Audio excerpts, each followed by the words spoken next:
Welcome to The Explainer. Today, we're diving into a really dramatic chapter from the book of Genesis.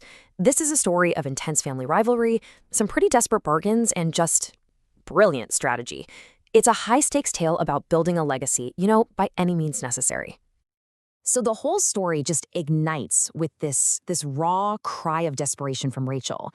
And look, this isn't just a simple wish, it's an ultimatum. It's born from this deep, deep anguish, and it really sets the stage for a bitter conflict between two sisters who happen to be married to the same man. All right, so this first act is all about the rivalry between Rachel and her sister, Leah. Now, you have to understand, in a culture where a woman's value was so deeply tied to her children, Rachel's barrenness isn't just a personal tragedy, it's a public disgrace. And it fuels this all-consuming jealousy. What's so interesting here is the tragic imbalance it shows. Jacob clearly loves Rachel more. She's the one he wanted. But it's Leah, the less favored wife, who has given him what he needs most: 4 sons to carry on his name. It's this heartbreaking dynamic. Rachel has his heart, but Leah has his legacy.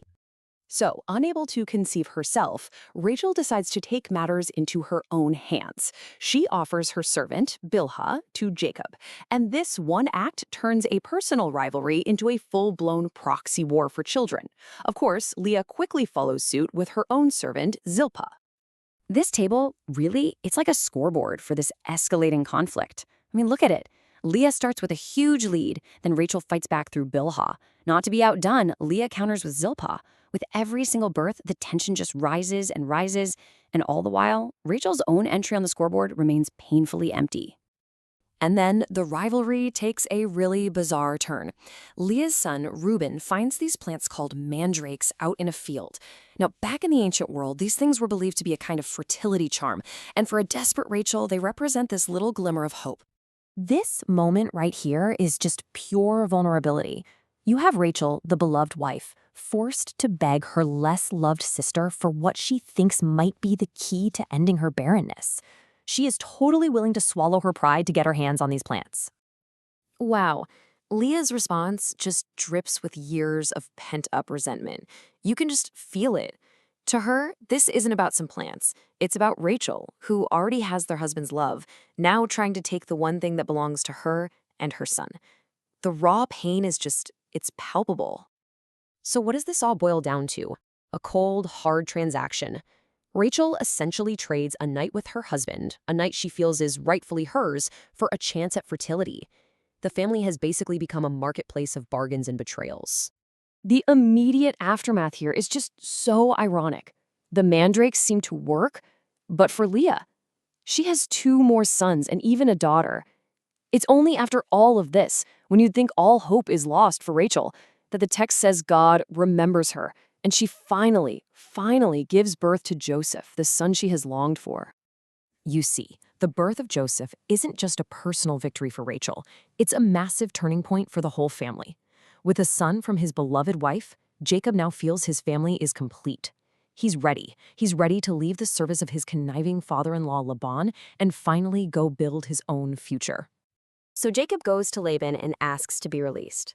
But Laban is a shrewd businessman. He knows that Jacob's presence has made him incredibly wealthy, and he is not about to let his most valuable asset just walk away. No way. So, trying to keep him, Laban makes what sounds like a generous offer. He asks Jacob to name his price. But Jacob, you gotta remember, has been tricked by Laban before. So his response is just a masterclass in negotiation. Instead of asking for money, Jacob proposes a deal that sounds almost foolishly humble. He says he'll only take the genetically recessive off-color animals, the speckled, spotted, and dark ones, which were typically way less common and considered less valuable. Laban jumps at the deal, thinking he's gotten the better of Jacob once again. He immediately separates all the existing speckled and spotted animals from the flock just to stack the deck. But this is where Jacob's legendary cunning truly shines. Okay, so here we can see Jacob's full plan laid out. Laban thinks he's secured his wealth, but Jacob pulls out this ingenious breeding technique. He takes branches and peels white stripes in them, and then he places them at the watering troughs. But here's the key. He makes sure that only the strongest of the flock mate in front of these striped branches. The belief back then was that this would influence the offspring, and it works. But Jacob's real genius here wasn't just about breeding for color. He was breeding for strength. By only using his special technique with the strongest animals, he pretty much guarantees that Laban is left with the weak ones, while his own flocks become incredibly robust and numerous. And the outcome is just staggering. The text says Jacob grew exceedingly prosperous.